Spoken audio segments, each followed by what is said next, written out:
గ్రామ స్థాయిలో మహాత్మా గాంధీ జాతీయ గ్రామీణ ఉపాధి హామీ పథకంలో పనిచేస్తున్న ఫీల్డ్ అసిస్టెంట్లకు గత 3 నెలలుగా పెండింగ్లో ఉన్న వేతనాలను తక్షణమే చెల్లించడంతో పాటు మమ్మలను ఎఫ్టీజీలుగా కన్వర్ట్ చేసి మాకు ఉద్యోగ భద్రత కల్పించడం వంటి మా న్యాయమైన సమస్యలను పరిష్కరించి మా కుటుంబాలను ఆదుకోగలరని కరీంనగర్ కలెక్టర్ కార్యాలయం ఎదుట ఆందోళన చేశారు.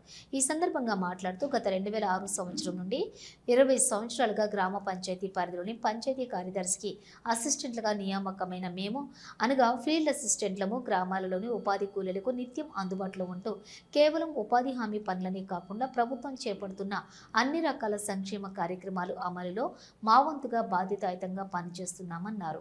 గత 20 సంవత్సరాలుగా పనిచేస్తున్న మమ్ములను మా సేవలను గత ప్రభుత్వాలు గుర్తించకపోవడం చాలా బాధాకరం.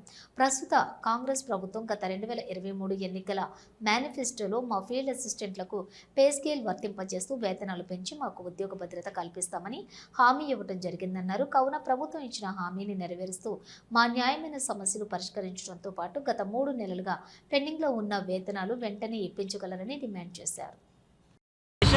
ఈరోజు 21 తారీఖు ఏప్రిల్ మాసం నుంచి మేము జనవరి నుంచి ఫీల్డ్ అసిస్టెంట్లు ఎవరైతే ఉన్నారో రాష్ట్ర వ్యాప్తంగా వారికి జనవరి నుంచి ఫిబ్రవరి మార్చి ఏప్రిల్ 4 మాసాలు గడుపుతున్నాయి కూడా శాలరీ లేదు. దయచేసి మాకు శాలరీ వెంటనే పెండింగ్ వేతనాలను తొందరనే అమలు చేయాలని చెప్పేసి ఫీల్డ్ అసిస్టెంట్లకు హెల్త్ కార్డు మంజూరు చేయాలని చెప్పి తర్వాత ఫీల్డ్ అసిస్టెంట్లను ఫిక్స్డ్